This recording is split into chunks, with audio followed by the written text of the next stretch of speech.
All right, so you know those tube thingies at the drive-through bank window? You put your money in and it goes whoosh up and over, you know? So picture a human-sized whoosh tube. You climb in Denver and whoosh to Colorado Springs in a few minutes.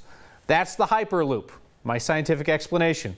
CDOT is super hyped about being a finalist for this 700-mile-per-hour transportation system finalist. Not exactly sure what that means. Perhaps Marshall Zellinger knows. So, Marshall, no big grand prize here. No, CDOT was simply just one of the top 10 proposals picked as a finalist for Hyperloop travel, the kind that could get us from Denver to Colorado Springs in about 9 minutes. But instead of being on I-25 in a car, you'd be in a tube using much more complicated technology, but similar to what keeps this Death Star speaker floating in the air.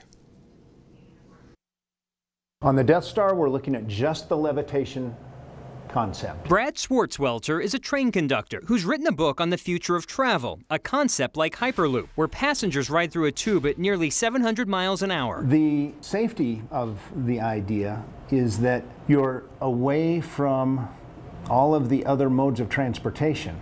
So I can't have a collision in a maglev tube. Maglev is magnetic levitation, like this Death Star speaker, but on a much larger and much more expensive scale. Hyperloop One's unique technology uses magnetic levitation to guide and lift the pod off the track. CDOT just finished top 10 in the world out of 2,600 proposals in a contest to be one of the first to have a Hyperloop mode of transportation.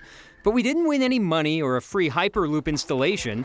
We won the rights to the brains of Hyperloop One, the company that knows how this stuff is supposed to work. We're on step 3 of like a 100-step process. The next step for CDOT Chief Shaylin Batt is to spend a few $100,000s on a feasibility study. Can a Hyperloop tube be built and send passengers and goods from Cheyenne to Pueblo and maybe one day to the mountains? The financial piece has to be figured out. We said all along the state will not be the pockets for this. What we can do is facilitate around the regulatory environment. You know, we can help with land acquisition. There's lots of things, and we've built major projects, but we're not going to fund this publicly. So how much will it cost? No one seems to know, but much more than the $200 this speaker cost me. How much will it cost you to write it? No one seems to know, but Shaylin Batt told me it needs to be comparable to driving. And Kyle, by the way, Batt said today was a good day because he was quoted in the Greeley Tribune and the New York Times in the same day. Hey, good day for him, and it was a good day for me until your speaker started playing the Star Wars theme and I had to roll it down the hallway to concentrate. All right, thank you, Marshall.